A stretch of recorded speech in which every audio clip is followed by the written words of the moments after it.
Canada invests less per worker than any other advanced country. And capital intensity, or the weight of a firm's assets such as plants, property, and equipment, is declining relative to the U.S., says Jock Finlayson. Worse yet, he goes on to say Canadian firms are instead boosting investment outside of Canada. That, however, is just one element of a flight of capital in Canada. The other kick in the teeth is that we lag far behind other OECD countries in attracting foreign investment in business or enterprises. A recently published Howe Institute study titled Declining Vital Signs, Canada's Investment Crisis, says Canada's stock of business capital is not even keeping pace with workforce growth. Ominous in its implication for current and future productivity. The report points out Canadian workers will have less capital, less non-residential building and engineering, less M&E, and less in the way of IP products with which to produce goods and services, earn incomes, and fund public programs in the years to come. I invited Jock Finlayson, the past Chief Economist at the Business Council of BC, to join me for a conversation that matters about how Canada is becoming a less attractive place to invest for international and domestic investors, and why British Columbia is even less attractive. Jock, welcome. Pretty gloomy introduction. But it is, isn't it? Yeah. What happened? How did we get to this point, and how come it seems to have been slipping under the radar? Well, there's a lot of moving parts to it, and I think obviously the COVID crisis has preoccupied our decision makers, understandably.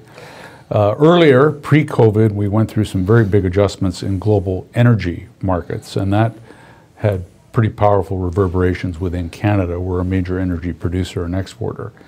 And so this is like 2014, 2015, when we saw that drop in oil prices? Yeah, it's sort of the 4 to 5 years before COVID. Commodity cycles moved around, but we went through a big adjustment, kind of an acceleration of the low carbon push. Canada, a lot of global companies actually selling off their Canadian assets. We saw that very, very dramatically. And a lack of new investment from offshore investors in our energy business, plus some high profile battles over things like the TMX pipeline, and some other big projects that really, I think, put a cloud, not just over the energy business, but it really spread to hurt Canada's broader reputation, because energy is 1/4 of Canada's exports, and it drives, up until now, it has driven a lot of our growth in investment and business profitability. And it's obviously facing a very different future as we look ahead. You know as well as I do, there's a whole bunch of people who go, hallelujah, we're moving away from that fossil fuel generated business. But the signal that we're sending about doing business in Canada when we're so almost laissez-faire about what is one of our single largest sectors, what kind of signal does that send?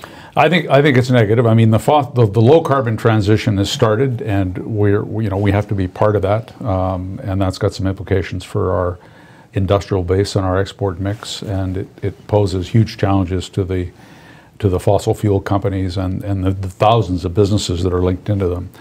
But if you look at all the projections I've seen, the world is going to continue to consume fossil fuels, perhaps in a diminishing quantum, although even that's not clear. That's up for but the debate. world's going to keep consuming fossil fuels, certainly for the next 20 or 25 years. And so if we decide we're going to accelerate the shutdown of our #1 export industry, that's going to hurt us. That won't help the global climate or environment. The markets we cede will simply be taken by the US, Russia, Iran, Iraq, Saudi Arabia, and other energy Venezuela suppliers. and so on. And I've asked a number of people in the environment movement, including some academics, to explain to me how that scenario is good for either Canada or the global environment, and they can't. They don't want to address it. So that tells you something, I think. But it causes you great concern about what it's doing to our reputation and also our ability to generate the kind of income that's needed to move into those next stage industries. Absolutely. The low carbon transition will be led by the existing energy industry.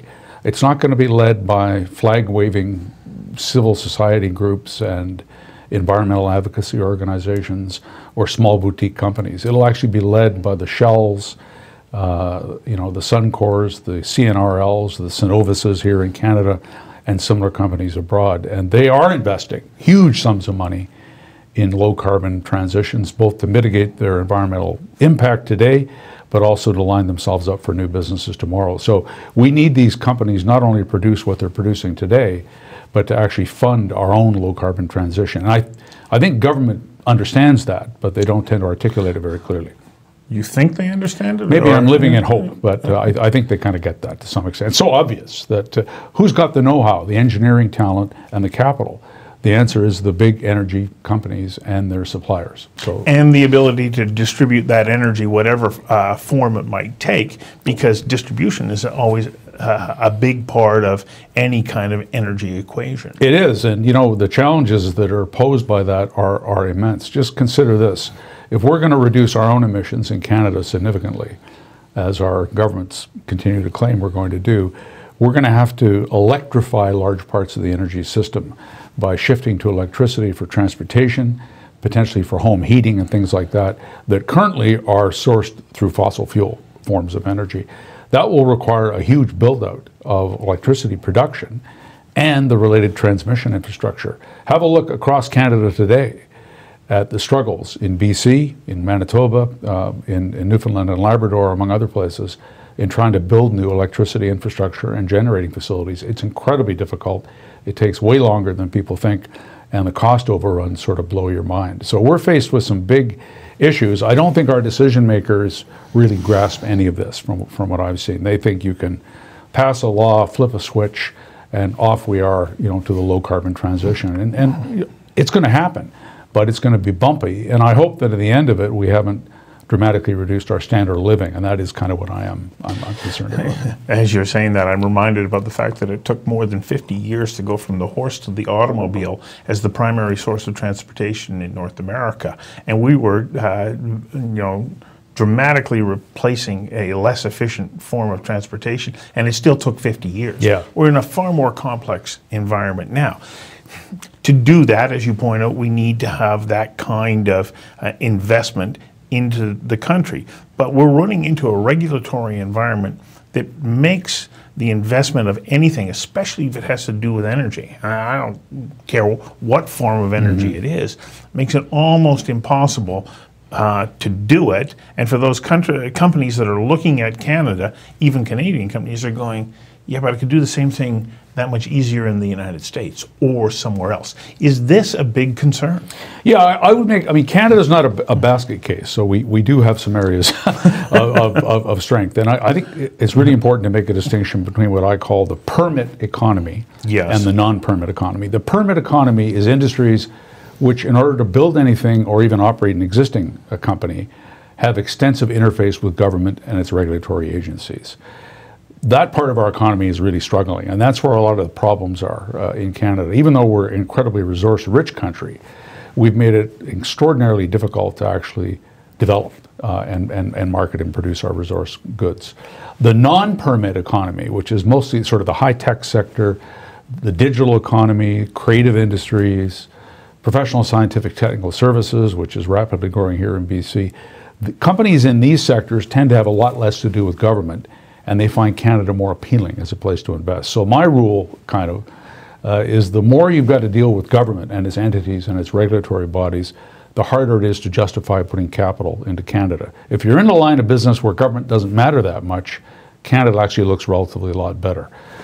So we're really dealing with kind of a bifurcated business environment. The problem for Canada is that 2/3 of our exports are coming out of the permit economy. And this is something that I think we need to pay a little bit more attention to. We don't want those industries to sort of shrink too quickly because they're paying a lot of the bills that we're using to finance our standard of living today.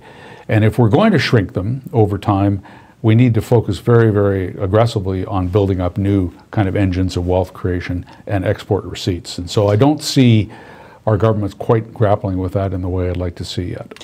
Well, that takes incredibly innovative thinking. You know, I think back to what the state of California did in the 1950s and early 1960s, which in essence created Silicon Valley. They had a big, bold vision, and they helped work with business to create what is the high-tech center of the world. Do we have that same kind of vision? And I guess this is a way of me leading into my next question. Like, do governments in Canada seem to appreciate the role that business plays in being able to build out an economy, sustain a society, and fund public programs? I think the picture is mixed, but the California example does highlight the fact that empirically, the state, through its various entities, including universities, has historically played an important role in driving innovation. So it's not just the market, it's not just companies. It's actually companies working with government where it makes sense to do so. So that's important. So this isn't about, you know, business good, government bad. It's about what do we want to do as a country? What businesses do we want to be in? What is the vision for the Canadian economy in the future? I really struggle to see that the current government in Ottawa, the re-elected Trudeau government, has grasped the nettle on that. I read the recent throne speech. Normally I read it twice. This time I just only read it once. And it was completely silent on business, competitiveness, investment, innovation. The Liberals were excited about innovation a few years ago. It seems to have dropped off the radar screen. The only mention of business in the throne speech was the government's intention to keep supporting and subsidizing some businesses that are struggling through the pandemic. And that's fine, but that's not really investing for the future. So I don't see a coherent or credible vision of where the country's going economically. Socially, it's a bit different. We've got a government, I think, in Ottawa that's primarily focused on social objectives at the moment. And in BC, it's kind of a similar picture to some extent. So we certainly don't have the urgency that I think is warranted about reinvigorating the capital stock, investing more so our workers are more productive and can earn more, and making sure we've got a suite of export industries that can generate the income we need to maintain our living standards. So I understand companies and organizations from outside of Canada saying, yeah, you don't look so attractive from over here. What I find particularly disturbing is that we see more and more, and a lot of it here in British Columbia, is major organizations are quietly, because they're not advertising what they're doing, investing elsewhere. They're de-investing here. They're pulling back resources from the organizations that they operate here. This is where they made their money. And yet they're saying our future growth potential isn't in British Columbia and is not even in Canada.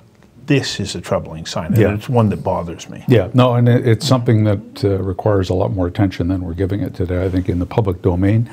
The picture is a little bit more complex. I mean, there are global companies that are investing in Canada. Amazon and Microsoft are two that are quite prominent here in British Columbia. And again, these are in the non-permit economy, to use my terminology.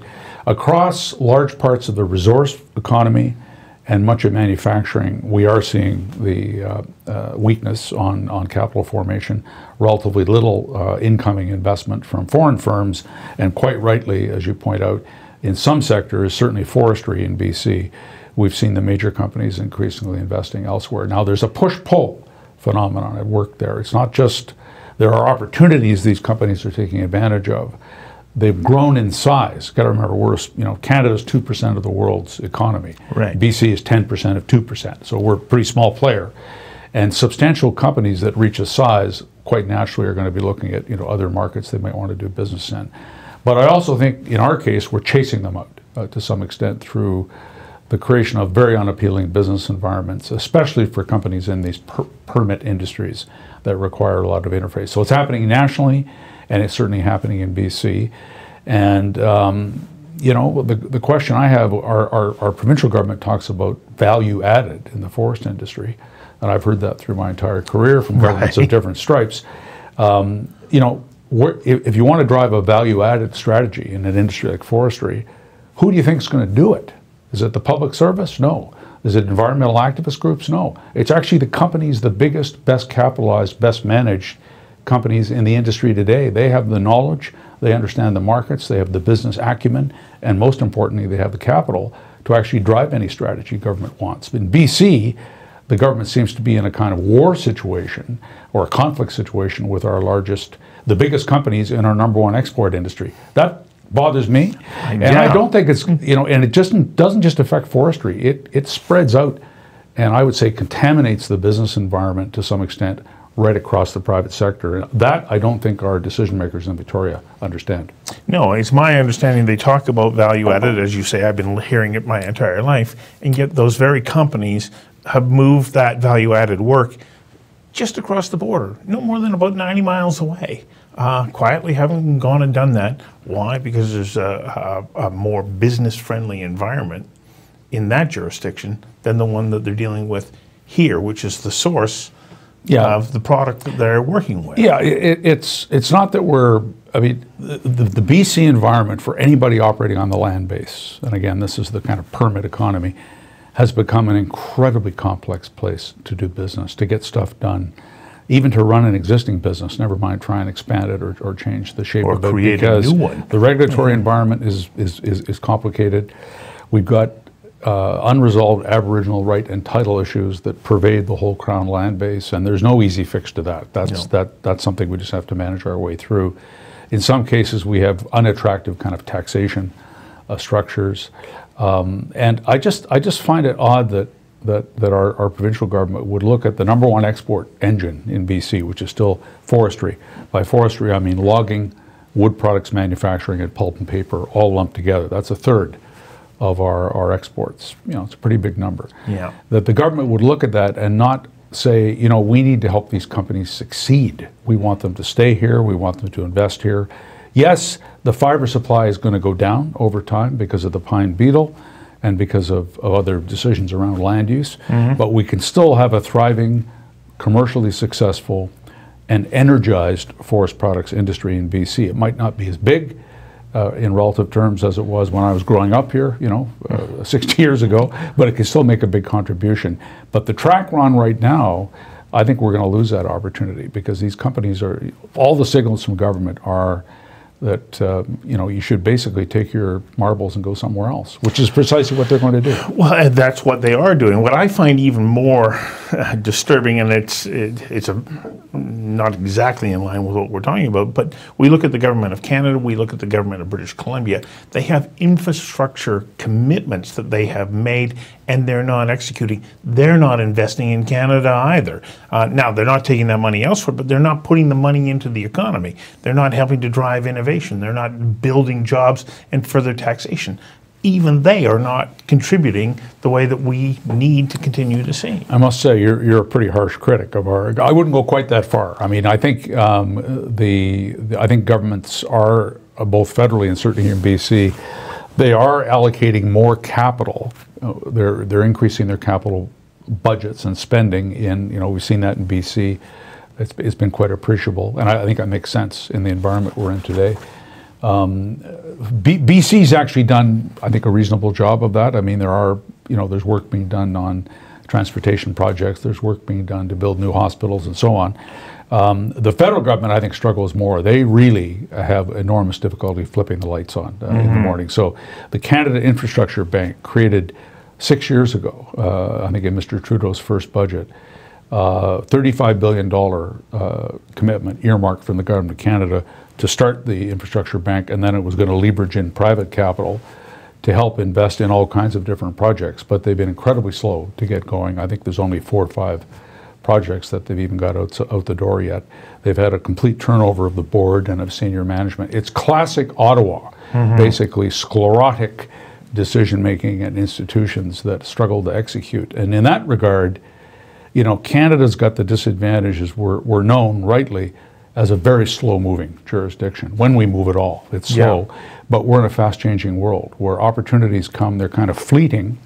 If you want to be a leader, whether it's on the low-carbon transition or the digital economy or anything else, you can't ponder and reflect on it for 36 months and then kind of incrementally work away. You've got to make some big, bold bets. And as a country, I think we really struggle with that. I want to just sort of go back to, in the little bit of time that we have left, what this climate is and relationship between business and government. I have heard, and I'm aware of, some senior business people in this province saying, well, the Premier won't return a phone call. But in other jurisdictions, the Premier's counterpart calls to say, how can we help?